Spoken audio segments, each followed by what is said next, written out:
Muy buenas noches, soy Gonzalo Prialé, esto es 4 a la N. Es grato estar de vuelta y vamos al grano. El crecimiento se quedó sin motores. La gran minería y la agroexportación están en pausa y las inversiones en infraestructura no maduran. Es probable que la economía siga creciendo en los siguientes años a un ritmo mediocre, sin reducir la pobreza, porque hay problemas estructurales que enfrentar. El Estado se ha vuelto un obstáculo para la inversión privada y el Congreso agudiza la incertidumbre. Para superar la recesión no bastan créditos suplementarios ni gasto acelerado sin resultados concretos. Un paquete de medidas para reactivar la economía sin capacidad de gestión y sin rumbo claro en el gobierno resulta o resultará poco creíble, porque se necesitan resultados pronto, no meros anuncios vacíos. Por otro lado, salir de la recesión es bueno, pero no hará regresar la confianza de los inversionistas. Castillo, con su pavoroso gobierno, espantó la inversión privada. Pero Castillo fue la gran gota que derramó el vaso. Este proceso de deterioro es de larga data. Hoy lo analizaremos para entender lo que nos pasó y veremos también qué hacer para superar la crisis de confianza en medio de la recesión y volver a crecer sosteniblemente. Esta noche están en la mesa Carlos Neuhaus, empresario, presidente de la Asociación de Centros Comerciales del Perú y presidente del PPC.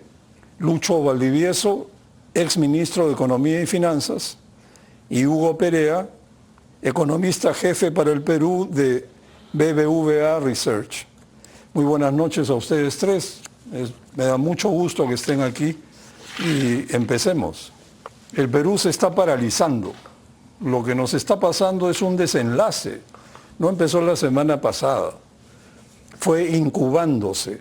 Veámoslo en tres distintas ópticas temporales. Carlos, en los últimos 7 años hemos tenido 6 presidentes. ¿Qué economía podría sobrevivir a tamaño desbarajuste político sin salir magullada? Creo que ninguna, ¿no? Esto de tener 6 presidentes cuando en realidad creo que debimos haber tenido 2, ¿no? Así es. Así que 2 por 3 son 6. Esto no resiste mayor análisis. O sea, no somos un país, digamos, somos un país presidencialista, ¿no? En muchos países, en Reino Unido, por ejemplo, hay el Parlamento y el primer ministro se escoge de la mayoría parlamentaria, ¿no? Entonces, mientras tengas mayoría, puedes gobernar. En España es más o menos lo mismo, pero hay un gran problema ahí de que el que ganó las elecciones ha perdido, ¿no? Entonces, sí tenemos como contexto general un grave problema de corrupción con inseguridad y falta de institucionalidad, ¿no? Esto de cuerdas separadas ya no es así, ¿no? Ya la gente de afuera quiere que el país se tranquilice, quiere que se ordene y se necesita que haya un rumbo y una orientación. O sea, hemos estado como un barco a la deriva en la época del gobierno de Castillo y recién ahora más o menos se está tratando de encontrar un rumbo, ¿no? Pero hasta ahora no lo encontramos. Hugo, a partir del 2014 se acentuó una oleada de sobreregulación e inversiones trabadas. ¿Estamos a punto de terminar una nueva década perdida en el 2023? Sí, lamentablemente hemos pasado de un periodo de auge muy vigoroso, ¿no? Recordarás, entre el 2001 y 2012, 2013, la economía peruana crecía 6,3% promedio anual. A esa velocidad, el ingreso por habitante, el ingreso de un peruano promedio se duplica cada 13 años. ¿Te imaginas la potencia de lo que implica esa velocidad de crecimiento? Lamentablemente, ya en los últimos años estamos convergiendo a niveles de crecimiento alrededor del 2,5%, 3%, si miras las proyecciones de los analistas a mediano plazo. Y eso en parte está vinculado a lo que mencionas, ¿no? Un entrampamiento burocrático, más dificultades para hacer negocios, como ha mencionado Carlos también, falta de institucionalidad, problemas de gobernanza, 6 presidentes en un periodo relativamente corto, lo que generan es incertidumbre. Cuando tuvimos auge, nosotros optamos, recuerdas, a inicios de los 90 por un modelo de crecimiento asociado a la inversión privada. Y un componente, un ingrediente necesario para que despegue la inversión es que no haya, o mitigar la incertidumbre. Entonces, si tú tienes un entorno político complicado, un entorno social complicado, una debilidad institucional, temas de corrupción, obviamente todo esto va minando. Y entonces, más allá de la parte coyuntural, en donde hoy día seguramente este año el crecimiento será nulo o negativo, más allá de eso, yo creo que lo preocupante hacia adelante es que estamos moviéndonos a tasas de crecimiento muy bajos para un país que todavía tiene grandes brechas en términos de indicadores sociales, en términos de infraestructura por cerrar. Y ahí es donde hay que poner las alarmas, ¿no? Lo cierto, continuando con lo que acabas de decir, Hugo, es que al ritmo de una creciente desconfianza de la burocracia estatal en el sector privado, se empezó a ralentizar el crecimiento del producto. Una muestra es la sobreregulación en minería, por ejemplo. En 1990 había 7 dependencias vinculadas a este sector. Ahora hay más de 30. En 1990 existían 12 procedimientos para autorizar una inversión minera. Ahora sobrepasan los, agárrense, 265. Esto es algo difícil de creer, pero ha ocurrido ante nuestras narices. Luis, en las últimas 2 décadas, a partir del gobierno de Paniagua, se gestaron problemas que hoy nos agobian. Se implementó una descentralización fallida, se crearon instituciones que han terminado politizadas y se fue construyendo una narrativa anticapitalista. ¿Cómo juega esta perspectiva a 2 décadas con las 2 anteriores esbozadas por Carlos y Hugo? Bueno, tenemos una gran dificultad en ver cuál es el verdadero trasfondo de la falta de aceptación de la iniciativa privada. Yo creo que todo comienza con el gobierno nacionalista de Ollanta Humala. Se percibe, a diferencia de los gobiernos anteriores, donde hubo una apertura tanto comercial como una invitación y la creación de un ambiente muy atractivo para la inversión privada, con este cambio hacia un nacionalismo y después con una ideología muy tirada hacia el estatismo, comienzan a cambiar las cosas. Ahora, no es totalmente transparente. Hubo un momento de esperanza con la entrada de Pedro Pablo, pero en realidad él fue obstruido significativamente por tendencias subterráneas que llevaron a que no se pudiera hacer nada significativo. Castillo agrava más la situación. Ahí se vuelve mucho más claro que hay un rechazo a la inversión privada y hay un rechazo, un atractivo para la obra pública, para un mayor rol del gobierno. Entonces pasamos de una situación, como bien han dicho, donde veníamos creciendo rápidamente gracias a la inversión privada, que era 20% del producto, llegó hasta 22% del producto, que no se había visto en muchas décadas antes, y ahora a llegar a lo que estamos, y con una tasa de crecimiento positiva de la inversión privada, que hoy día estamos viendo tasas negativas. Entonces, ¿cómo pasamos de un lado a otro? Esto es lo que se llama la teoría de la catástrofe, ¿no? O sea, pasar de un estado a otro rápidamente. Entonces, ¿qué lo explica? Lo explica una creciente animadversión al rol del sector privado y una desafortunada atracción por un rol mayor del sector público y por eliminar lo que está en la Constitución, que es el rol subsidiario del sector público en las decisiones de tipo económico, social y financiero. Entonces, yo explico eso como que poco a poco se ha ido transparentando una tendencia ideológica proestatista, anticapitalista, antisector privado. Y eso está conjugado con toda esta multiplicidad, o sea, atomización del sector político, con la incertidumbre reinante. Entonces tenemos una situación donde tenemos que poner los puntos sobre las IES. ¿Vamos a seguir en este rumbo o vamos a dar la pelea para preservar nuestra democracia, para preservar el modelo basado en la iniciativa del sector privado. Y por sector privado no estoy hablando solo de los empresarios, estoy hablando de los emprendedores, estoy hablando de los independientes, o sea, somos todos los que al final vamos a sufrir, porque los independientes son en sí mismos empresarios independientes, o sea, venden su trabajo y su capacidad profesional. O sea, todos vamos a sufrir de esto porque no nos van a permitir desarrollarnos, ya sea como empresa grande, como empresa mediana, pequeña, como independientes, y el trabajo no va a existir, porque si no hay inversión, no hay trabajo. El gobierno es un mal empresario, no genera riqueza, y el único que genera riqueza es el sector privado. Entonces, o luchamos por eso, o nos aceptemos un camino al vacío.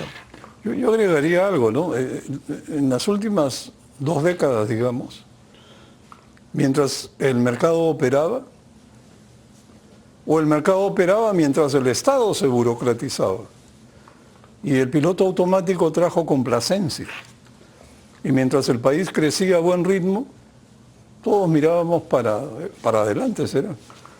Y las instituciones decaían y la meritocracia iba quedando de lado. O sea, nos quedamos pasmados y hemos dejado de crecer. Ahora hay un estancamiento. Sería interesante ver un poco más qué está pasando, pero creo que vamos a llegar a eso sin duda. Carlos, ¿cuánto contribuye a la desconfianza el precario equilibrio político de la coalición de intereses entre el Ejecutivo y un arco iris legislativo?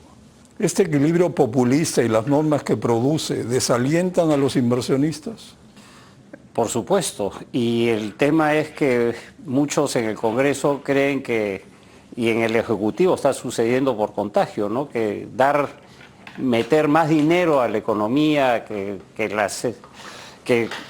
las ETS, las AFPs, ¿no? Las AFPs se van a quedar sin fondos y las personas, lo peor no es que las AFPs se queden sin fondos, sino que las personas que han aportado a las AFPs cuando lleguen a una edad adulta, si no han consolidado su situación económica, van a tener que vivir de la caridad pública, ¿no? Los hijos en ese momento van a tener que apoyar a los padres. Entonces, estamos en un equilibrio bien precario y como dice Lucho, la burocracia crece y de la mano con el crecimiento de la burocracia, los trámites también, pues porque cada burócrata quiere justificarse, ¿no? En el puesto, entonces empiezan a crear trámites y trámites innecesarios. O sea, yo lo he sufrido también en temas, digamos, muy variados, en que por un tema de impacto ambiental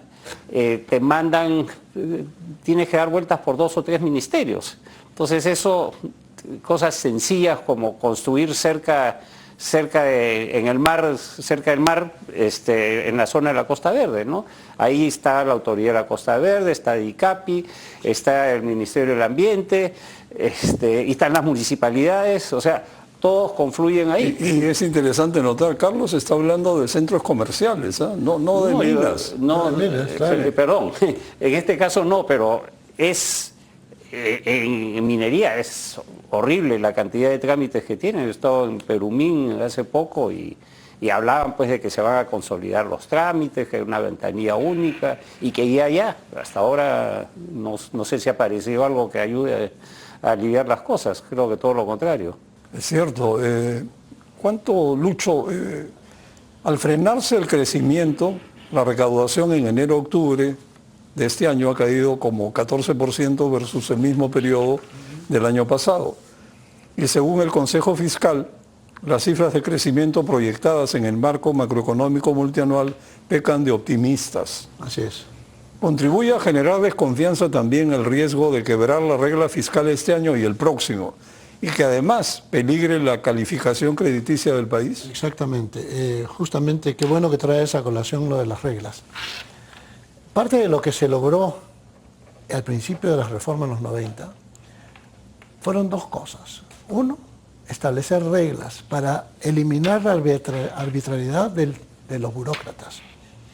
La regla fiscal y el corredor de inflación son instrumentos que reducen, diríamos, la capacidad de los burócratas de decidir acerca del destino de la nación. ¿Por qué? Porque son reglas que te obligan a tomar ciertas, o sea, a cierta conducta. Si te sales del corredor de inflación, tienes que tomar acciones monetarias dentro del ámbito del Banco Central para regresar a ese corredor. Si te sales de la regla fiscal, tienes que tomar medidas fiscales para regresar a esos objetivos. Pero ¿qué pasó? Lo que pasa es que la urgencia ha sido más importante, o sea, ha tomado el lugar de la importancia de las acciones del Estado. Por urgencia hemos eliminado o hemos permitido desvíos significativos en las reglas fiscales. Hemos permitido disminuciones del ahorro, como dice, que se usen las CTS, que era el seguro de desempleo. Hemos permitido que se reduzca el ahorro para el futuro. Hemos permitido retiros en el sistema de pensiones. O sea, se han ido minando cosas poco a poco, de tal manera de que no tenemos ni la disciplina, tenemos un sistema burocrático altamente discrecional. Y tercero, nos estamos quedando sin ahorros para la inversión, con un mercado de capitales que está interno, que se está reduciendo y que nos lleva a que dependamos del crédito externo. Pero tenemos otras reglas que nos impiden endeudarnos mucho, porque ahí salimos justamente del grado de inversión. Entonces, estamos en un momento en que si no tomamos acciones definitivas y concretas que restablezcan la confianza, y no estoy hablando de la confianza y las expectativas, o sea, no estoy hablando de choques de confianza, estoy hablando de acciones muy específicas. Porque la base de la confianza es la credibilidad. Y la credibilidad está fundamentada en el hecho de que tú, primero, hagas lo que prometes. Segundo, que lo hagas con transparencia y con honestidad. Y si tú no haces eso, no vas a generar confianza. Y en este momento, en un país donde todas las expectativas están siendo hacia el lado pesimista, ¿por qué? Porque tenemos expectativas adaptativas, no tenemos expectativas racionales. Lo racional sería que si yo anuncio un paquete de inversiones, un shock de inversiones, la gente me crea. Entonces se genera la confianza. Pero como no hay credibilidad de parte del Estado, pues ¿cómo hacemos? Lo que tenemos que hacer es, no podemos ir corriendo, no podemos estar en todos los campos, no. 3, 4 cosas. Tía María, ustedes han hablado de barreras burocráticas. Ya, el mundo aprendió a trabajar con barreras burocráticas, pero estos ni siquiera quieren cumplir las barreras burocráticas. Tía María tiene permiso para funcionar y no lo dejan funcionar. ¿Por qué? Por el problema social, la licencia social, que para comenzar no era vinculante, era solamente tomar en consideración los comentarios de la población afectada directamente. Entonces, ¿de qué estamos hablando? Ni siquiera sus reglas las saben aceptar. Entonces, ahí hay un problema. Ese es el Estado de Derecho. Sí, está medio torcido. ¿Sí? Hugo, el MEF ha perdido peso. Dejó de ser el timonel de la economía y justamente de la credibilidad del país. ¿Qué pasó? ¿Cuándo se inició este declive? Sí, es cierto que el Ministerio ha venido perdiendo la ascendencia que tenía sobre el Congreso, por ejemplo, ¿no? Era un poco que a veces cuando venían medidas de carácter populista, el Ministerio tenía pues la capacidad, el peso específico para poder contener algunas cosas que le van a hacer finalmente mucho daño, no solo a la economía, sino al ciudadano común, ¿no? Que hoy día sea una medida que aparentemente es beneficiosa, pero que tiene muchos efectos perniciosos negativos que se van desenlazando en los próximos años. Y es un poco lo que hemos visto. Y la verdad que ahí se ha perdido ese stopper, ¿no? Esa capacidad de combinación entre lo técnico y lo político que podía detener algunas medidas que finalmente terminan siendo muy negativas para la economía. Y hoy día estamos un poco experimentando eso, ¿no? Ese deterioro institucional, esa falta de buena... Exacto, ¿esto es un problema de personas o institucional? Yo te diría que hay un problema de instituciones en el sentido de que no tenemos un entorno adecuado como para generar políticas públicas de calidad, que se plasmen finalmente. Hay propuestas, hay iniciativas, en algunos casos no ven luz y en otros casos las propuestas más bien son negativas, son contraproducentes. Y por eso que Perú perdió la ambición, más allá de las reformas que se hicieron en la primera mitad de los 90. No tuvimos otra ola de reformas, algo se hizo en algún momento de los 2000, pero no tuvimos esa ambición de seguir incrementando la eficiencia de la economía, ¿no? Entonces, y ahí hemos perdido velocidad de crucero. Entonces, una vez que se acabó el auge minero, como bien se ha mencionado también, cuando lo decías tú, cuando se crecía a un buen ritmo, pues nadie cuestionaba esas debilidades que estaban latentes. Y efectivamente, cuando creces al 6,5, nadie se preocupa de hacer reformas. Hoy por hoy pienso cuál hubiera sido el contrafactual. Si en vez de crecer al 6,5% promedio, de repente hubiéramos crecido 8%. ¿No? Entonces, eso creo que es un tema que hay que empezar a discutir.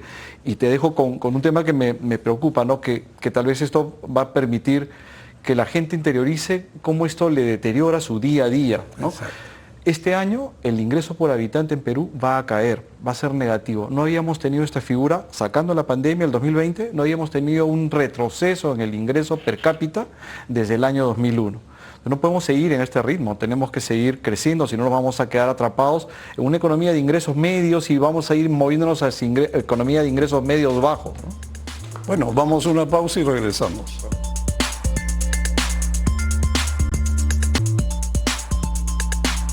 Luis, Keynes en acción.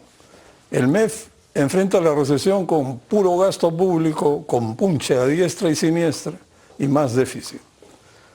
Los gobiernos regionales y los gobiernos locales manejan recursos para obras en administración directa, con gasto de baja calidad y alta corrupción. ¿Se puede enderezar esta política populista? ¿Existe cura? Sí, una cosa son las instituciones y otra cosa son las personas. O sea, las instituciones, muchas de las cosas, los reglamentos, las leyes y todos los procedimientos ministeriales y gubernamentales a distintos niveles están escritos. La pregunta es si existen las personas idóneas para respetarlos y para llevarlos a cabo. O sea, ¿qué te puedo decir? A nivel del gobierno central hay bastante coordinación en respecto a lo que hay que hacer, y la pregunta es, ¿vamos a permitir justamente falta de control? O sea, ¿por qué los burócratas buscan distanciarse de las instituciones de control? Para poder hacer sus cochinadas. Entonces, tenemos que acercar más el control, pero un control que no dependa directamente del que toma las decisiones. Eso a nivel de gobierno central. La descentralización sí es una frustración muy grande. Y yo creo que la asignación de los recursos debería ser mucho más concursal que automáticamente dirigida a través de, ya sea de fórmulas como la del Cano o como el mecanismo de distribución del Fondo Común. Yo creo que debería de haber un mecanismo mucho más concursal para fomentar la eficiencia, que sirva de incentivo para aquellos que hacen mejor las cosas puedan obtener más recursos. Y no aquellos que malversan los recursos siguen recibiendo la misma cantidad de plata por un presupuesto que se construye de manera inercial y no por resultados. Tenemos que movernos a resultados de todas maneras, porque no es posible que gente o niveles de gobierno que malgastan los recursos del Estado sigan recibiendo las mismas cantidades de recursos. O sea, eso hay que cambiarlo. Y hay que cambiarlo ya. O sea, trajimos mucha gente para eso en algún momento, para que justamente introduzca el presupuesto por resultados. Me sorprende que sigamos no obteniendo los resultados que queremos y sigamos poniendo más y más dinero. Ya tenemos más del 50% de la asignación presupuestaria a los gobiernos subnacionales. No puede ser. 60 y tantos. No, más los dos. Claro, es terrible, pues, ¿no? Entonces, esta administración directa donde los alcaldes se vuelven ingenieros, reparten propina a los pobladores, todos tranquilos, y la obra, ¿qué importa? Es una ocasión para, entre comillas, gastar. Básicamente el país ha quedado instalado el modo saqueo. La descentralización ha servido para impulsar el modo saqueo en el manejo de los recursos de obras. Lo estamos viendo. y ahora es difícil pararlo. Ha habido una marcha de alcaldes pidiendo que no les quiten esos manejos directos porque sus pueblos lo necesitan. Bueno, Carlos, un poco de introspección, a ver. ¿Qué hace que un empresario confíe y decida invertir en un país? ¿Qué es lo que lo impulsa a hacerlo? Bueno, primeramente que el país haya un ambiente propicio para el desarrollo de negocios, ¿no? Y eso, asumamos que este empresario, es que hablemos de distintos tipos de empresarios. La mayoría de los peruanos, por la informalidad, son microempresarios, ¿no? Y están, digamos, con una baja eficiencia y además tienen que, para ser formales, tienen que enfrentar pues una serie de trámites, y una vez que son formales, viene el municipio, vienen las autoridades, les caen encima y el tipo dice, me regreso a la informalidad. O sea, acá lo que hay que hacer es cambiar el chip de luchar contra la informalidad, sino luchar por la formalidad, ¿no? ¿Qué se puede hacer para que la gente se incentive a ser formal? La minería de oro, o sea, es una informalidad tremenda, y se hablaba después de programas para formalizar a los mineros y eso no ha funcionado.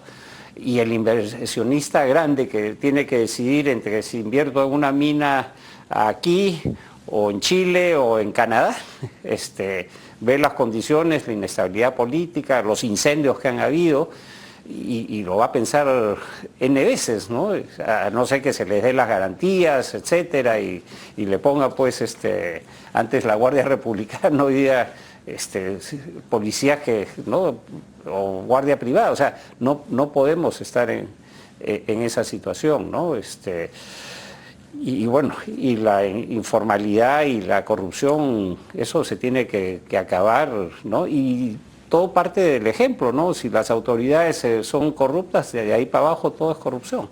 Exacto, el país está en un trance bien serio y ojalá encontremos la manera de salir de esto. Hugo, ¿es necesario un shock de inversiones con aditivos como exoneraciones, subsidios y proteccionismo para que los inversionistas recuperen la confianza? No, yo creo que no. Yo creo que tenemos que seguir manteniendo un esquema de economía abierta y con incentivos para competir, porque si no podemos generar distorsiones que finalmente terminan con ineficiencias, con déficit fiscal, con cosas que ya experimentamos en el pasado.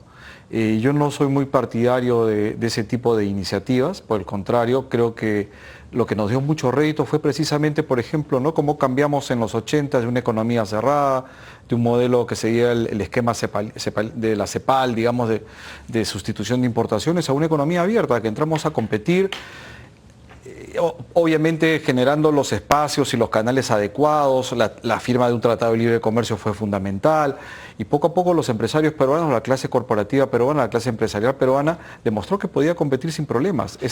Yo creo que es más, yo soy, por lo que he visto en la experiencia desde los 90 a la fecha, por lo que veo cuando converso con algunos empresarios, veo gente con mucho empuje, mucho talento, se han profesionalizado, hay un modelo corporativo peruano, si quieres. Los 80 no habían empresas peruanas en el exterior, hoy tienes grupos peruanos que han comprado minas, que han comprado cementeras, ¿no? Que están tomando iniciativas en el sector financiero en distintas partes de América Latina, no solo de América Latina, sino también del mundo. Entonces no creo que sea un buen modelo a seguir, un esquema de subsidios, reducciones de tasas impositivas, la primera palanca que hay que mover. Yo creo que más va por el lado de lo que se ha mencionado también aquí en la mesa, ¿no? Temas de burocracia, temas de mejora en la atención del servidor público, ¿no? Saber a quién poder llamar para solucionar algún tema, temas de ventanilla única para reducir los trámites. Yo creo que va más por ahí. Y muchas de esas cosas están propuestas. Lo lamentable es que la dinámica política del día a día mantiene nuestra atención en otras cosas.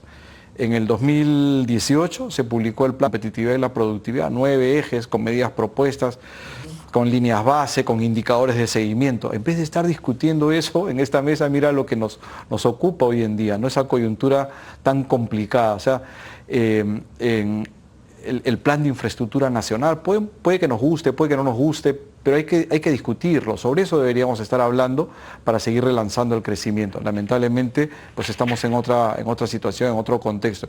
Y como te decía, ¿no? Si seguimos en esta tendencia, la economía se está estancando, el crecimiento que decía del PBI per cápita, que es lo que le toca al peruano promedio, está retrocediendo. Este año va a caer y vamos a movernos hacia niveles que no veíamos sino en el 2017, o sea, vamos a retroceder como 6 años. Es pobreza, es incremento de pobreza, es reducción de ingresos promedios. Nosotros tenemos que dar un golpe de timón. Y no creo que vaya por el lado de subsidios, sino va más por el lado de fomentar la competitividad, favorecer el acceso a mercados, hacer lo que nos dio tanto rédito en los últimos 20 años, ¿no? Seguir profundizando ese tipo de acciones. Claro, y crear oportunidades. Por supuesto. Luis, es necesario, como generalmente plantea la izquierda marxista y el progresismo, poner en riesgo o en cuestión el modelo de mercado para volver a crecer. No hay forma de crecer, o sea, aparte del modelo de mercado. Está comprobado que sí, claro, si tú tienes un gobierno centralista, dictatorial, lo primero que vas a hacer es... el modelo del socialismo. Claro, el modelo del socialismo va a ser poco transparente. Es lo primero que se muere en un sistema socialista es la transparencia.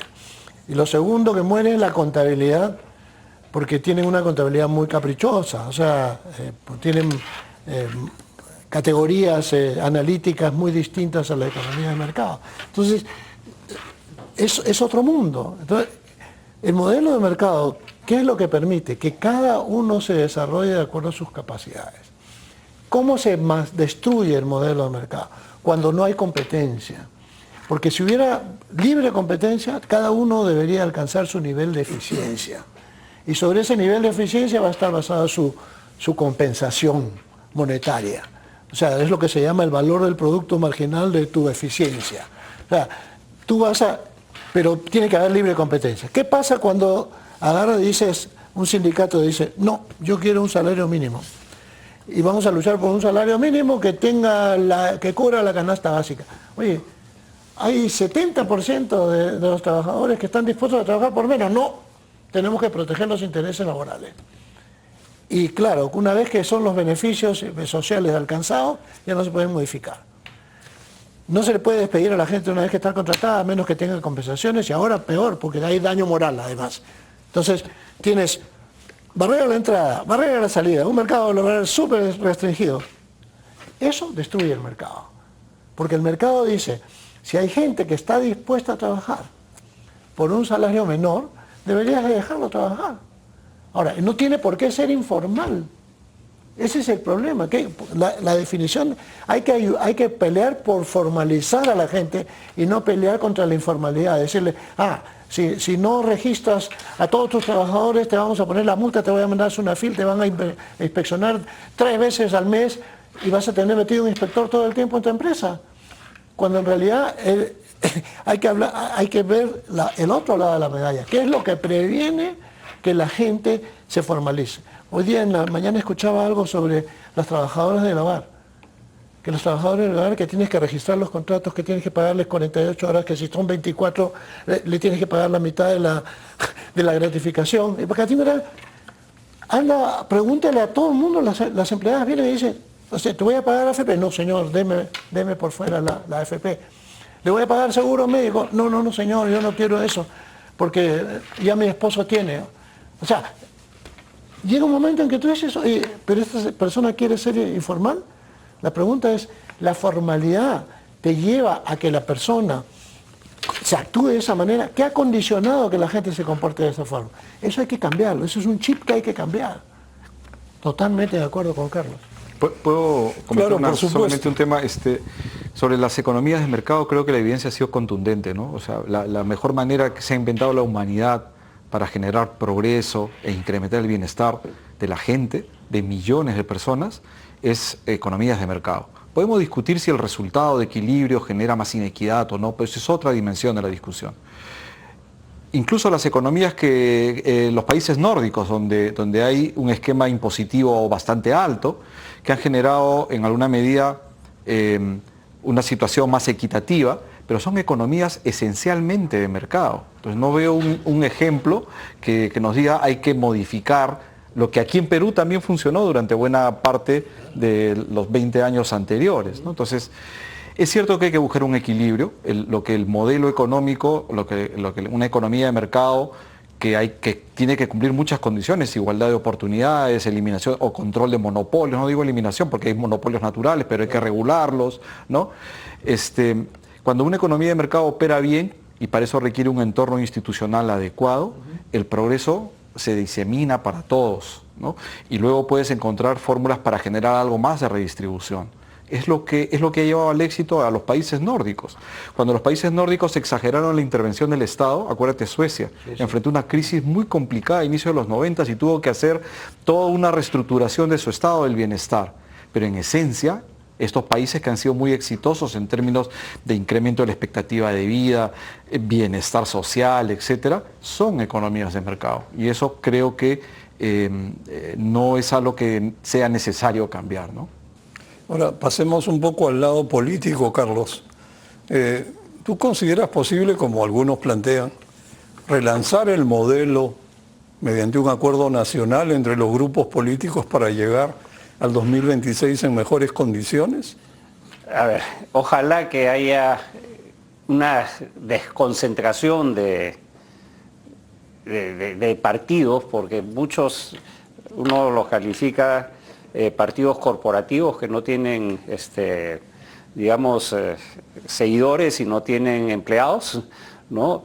Vientres de alquiler, partidos tradicionales, llamémosle así, y por otro lado, pues hay digamos, y partidos que responden a la ambición de una sola persona. Entonces, los egos están demasiado subidos y gente, pues, que no te da mucha talla. Ojalá que Perú se pueda, pues, por 3 o 4 tendencias y que democráticamente puedan conversar entre ellos, ¿no? Y regresando a lo que decía Hugo, hay una frase que dice, desde la economía social de mercado, ¿no? Tanto sector privado como sea posible y tanto sector público como sea necesario. Al Estado hay que decirle zapatero a tus zapatos. Petroperú es un déficit 10.000 millones, o sea, ¿cuántas escuelas se pueden hacer? Y tenemos que, incluso para pagar la refinería, tienen que cobrarnos más en el precio de la gasolina y el petróleo, ¿no? Porque necesitan tapar un hueco. Eso no puede seguir, o sea, tenemos que sincerar, ¿no?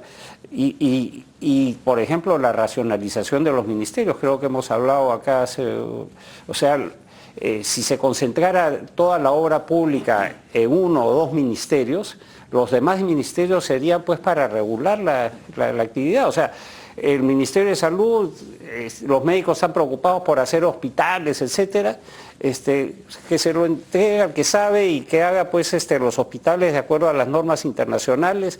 Lo mismo, pues, que en educación, o sea, se gasta el presupuesto de educación en el ministro de Educación gasta más tiempo en tema de las obras de infraestructura que en la política educacional del país, y ninguna de las dos cosas funciona. Sí, pues estamos...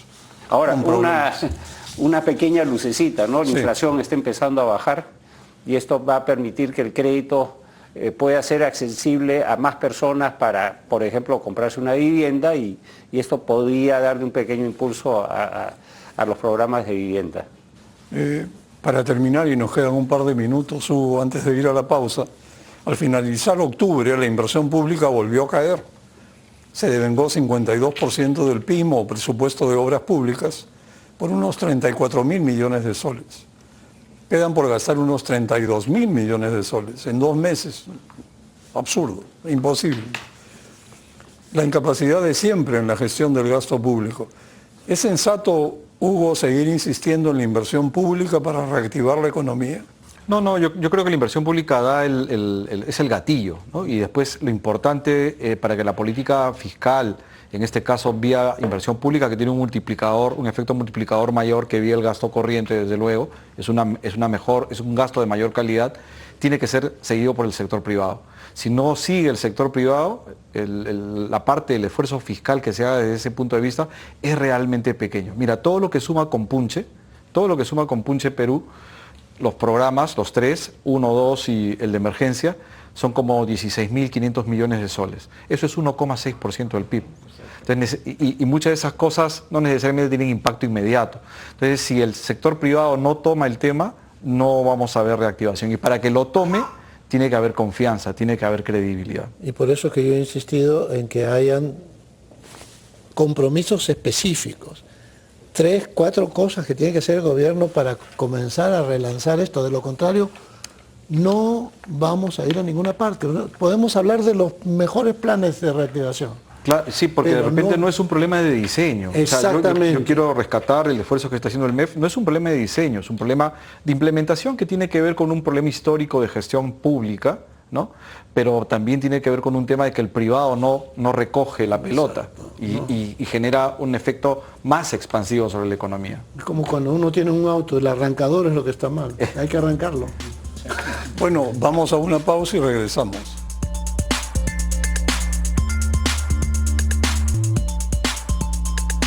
Luis, ¿qué problemas estructurales enfrenta el país para crecer sosteniblemente en el mediano y el largo plazo? Bueno, hay varios tipos de problemas. Primero, yo me enfocaría en el capital humano.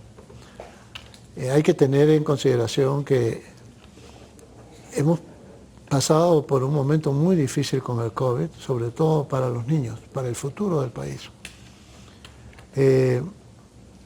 Van a tener problemas emocionales que hay que tratar, tienen problemas de cumplimiento del programa educativo que se ha suspendido por muchos periodos, y la formación profesional de los trabajadores es algo muy crítico en el mediano plazo. No solamente es las horas que van a trabajar, sino es la calidad de la mano de obra que vamos a tener en el futuro. Lo que se llama capital humano. Es lo que se llama el capital humano. Y eso, o sea, amarrado a la educación va la salud, porque tú quieres no solamente un trabajador preparado, sino un trabajador saludable, para que pueda realizar todos sus sueños, trabajando, ofreciendo su esfuerzo laboral. Eso es crucial en el mediano plazo. Lo segundo, cada vez va a ser más difícil el impacto que vaya a tener la inversión sobre el crecimiento, porque conforme el país va volviéndose más intensivo en capital, va a requerir una mayor inversión para seguir creciendo una unidad adicional. Entonces, la productividad del capital en el margen va disminuyendo y te queda aumentar la productividad del sector laboral. Y lo tercero es la tecnología, la innovación, la inversión extranjera, la exposición al exterior, el intercambio tecnológico. Y para eso, justamente, una de las cosas que tenemos que decirle a toda la población es, cuando uno dice, el sector minero tiene que seguir siendo el motor más importante de la economía, no es porque queremos ser un país extractivista, sino que genera recursos que son de carácter volátil. Y hay momentos en que generan muchos recursos y esos recursos hay que guardarlos y hay que usarlos bien. ¿Qué hizo Chile? El cobre lo usó, las ganancias extraordinarias del cobre lo usó en primera instancia para volverse una de las potencias militares más grandes de América Latina. Después hubo un cambio y comenzaron a usarlo para preparar a su gente, a sus profesionales, a sus técnicos, a sus científicos. 6.000 millones de dólares al año en formación profesional en el exterior. O sea, y los chilenos regresaban. Yo he estudiado con muchísimos chilenos que estudiaban en Boston y todos han regresado a trabajar en su país, como empresarios o como empleados públicos. ¿Qué está pasando en el Perú? Acabo de leer un informe donde en el año 21 salían 100.000 personas y no regresaban, peruanos. En el año 22 han salido 400.000 personas y no han regresado. Y esa cantidad sigue subiendo. Y la mayor, ha habido una encuesta que entre la gente entre 14 hasta 35 años, el 65% tiene planes de irse del país. Entre 35 y 45 años, el 50% tiene planes de irse fuera del país. Obviamente los mayores de 45 y 50 es muy difícil empezar una vida en el exterior. Pero si esa es la realidad, estamos frente a un problema muy serio de mediano plazo. Porque no vamos a poder contar con los recursos necesarios para ir a una senda de alto crecimiento. Aparte de todo el desorden administrativo, burocrático, institucional, aparte de eso, logramos solucionar eso, ahí nos enfrentamos a la realidad. ¿Con qué sector laboral contamos? ¿Con qué capacidad de generar ahorros para invertir contamos? ¿Y con qué tecnología contamos? O sea, 3 factores fundamentales en retomar la senda de alto crecimiento. Y ahí no nos estamos enfocando en eso. Eso no está en la agenda nacional, ¿no? Está en un rincón oscuro. Carlos, hay 26 partidos políticos inscritos. ¿Cómo evitar que en las siguientes elecciones se repita la proliferación de candidaturas aventureras y los vientres de alquiler, como acabas de decir, con el enorme riesgo de repetir la historia de la desastrosa elección de Castillo? Sí, hay un tema que la ley, si tú te fusionas con otro partido, tienes que alcanzar, ya no es el 5%, sino el 5,5%, y conforme sea más, entonces lo que hace eso es penaliza la fusión de partidos, porque si tú quieres hacer, digamos, unirte con un grupo, a fin de cuentas de repente puede ser tan difícil que digan, no, mejor busquemos una estrategia en la cual cada uno vamos partidos, entonces se atomizan. O sea, no hay un incentivo para que los partidos busquen unirse sin perder su identidad. De repente ya se unen y después quedan fusionados, como el Partido Popular en España, que fue varias fusiones de partidos, ¿no? Entonces, soluciones como esas hay que buscar, ¿no? Y no soy constitucionalista, pero hay opciones adicionales que se pueden trabajar. ¿Qué opinas de las PASO? Nunca lo hemos probado acá, se han hecho en algunos partidos elecciones primarias y a veces terminan siendo un simulacro que ya está prefijado, ¿no? Entonces, quizás hay que buscar de repente primero fomentar la unión con incentivos, o sea, por ejemplo, ya que se unan y que sean 5%, ¿no? Pero no obligarlos a que conforme se van uniendo van aumentando pues el porcentaje que tienen que alcanzar, ¿no? Es bien interesante, Carlos, porque yo noto además al lado de esta buena idea la tendencia generalizada. Parece ser que cada partidito quiere tener su candidatura y el juego consiste en llegar a la segunda vuelta, de repente con 10% pues la haces, sí, pues, y ahí ya ahí armas una alianza con todos los que quieran tener un poco de torta. Precaria, pues. Claro, pero es que a eso estamos condenados con tanto partido inscrito. Así es. Producto de esa reforma política que lanzó, creo, Vizcarra, y que ha sido pues nefasta para el país. El tema del voto preferencial también, que lo que incentiva es que el que más tiene puede hacer más campaña, entonces le gana a los talentos. Entonces, que en todo caso dentro de los partidos hagan sus propias elecciones internas para nombrar a los mejores, ¿no? Y que ellos mismos fomenten esa unión, ¿no? Pero aquí el que pone más es el que se pone adelante, porque además dice yo ofrezco para la campaña del presidencial mayor cantidad de dinero y los partidos terminan siendo lo que son ahora, ¿no? Vientres de alquiler, corporaciones políticas, ¿no? Y también han perdido llegada a los partidos nacionales en las regiones, ¿no? No, y además es que hay un divorcio entre la...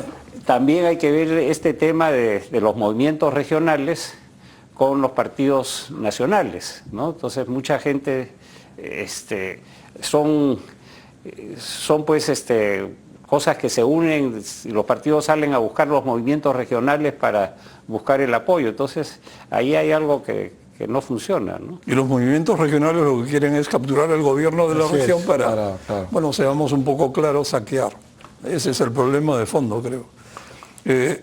Hugo, ¿cuál sería el objetivo de tasa anual de crecimiento de la inversión privada a la cual debería apuntar el país y el gobierno para alcanzar y sostener un 5% de crecimiento del producto?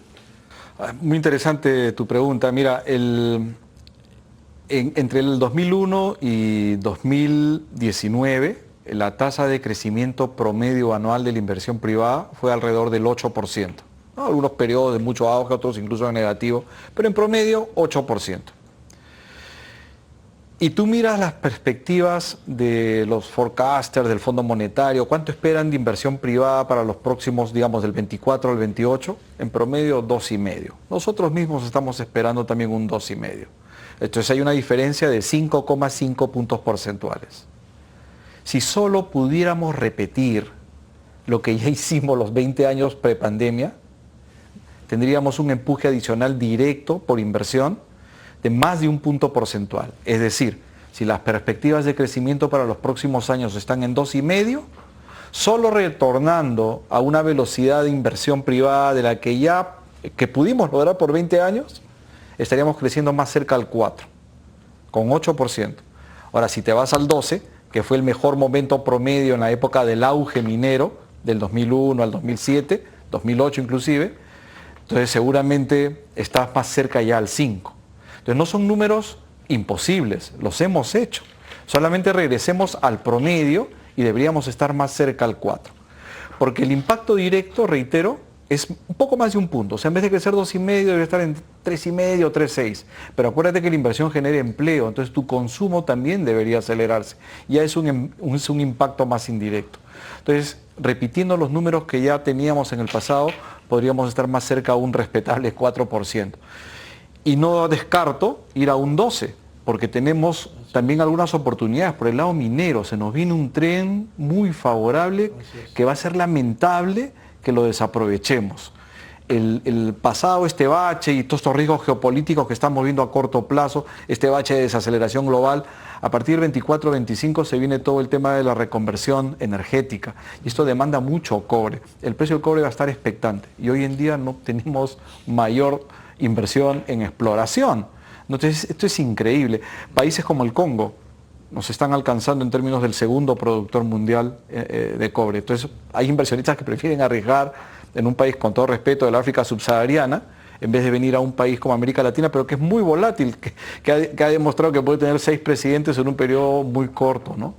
Entonces, yo creo que hay que enfocar los esfuerzos. No estamos diciendo hay que correr algo que nunca pudimos correr. Hemos podido lograr sostener 8% promedio al año por 20 años. Nada, repitamos esas tasas y estaríamos más cerca al 4.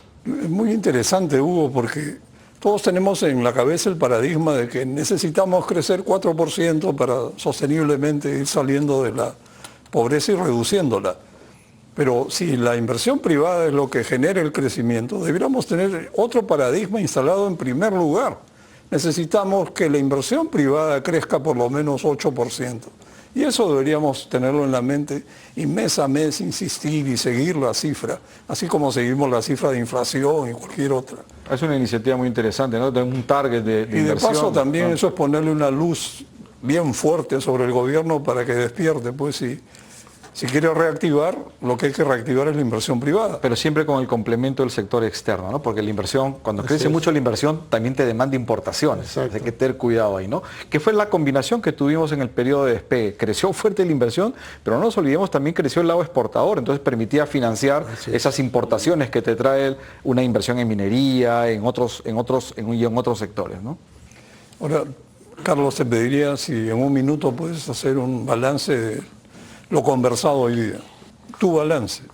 Lo que tratemos de ser optimistas, ¿no? Acabo de decir que la reducción de la inflación es una buena señal porque me imagino que pronto el Banco Central de Reserva empezará a bajar la tasa de descuento y eso va a hacer que muchas personas marginales al crédito puedan empezar a acceder y esto el sector inmobiliario lo puede reactivar y el sector construcción en general puede ayudar.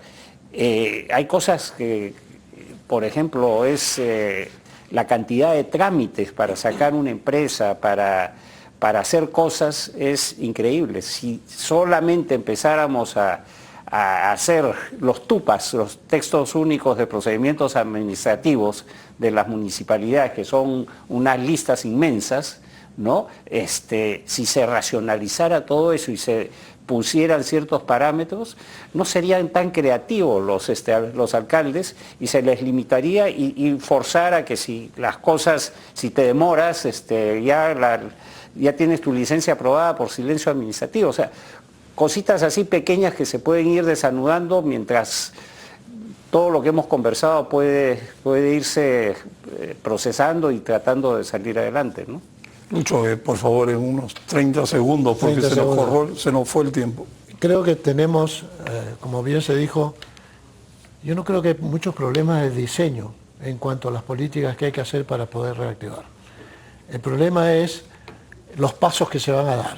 O sea, y yo creo que el gobierno tiene que dar pasos muy concretos y muy cortitos para poder cambiar la confianza empresarial y la confianza del consumidor, ¿no? O sea, los cambios tienen que venir simultáneos.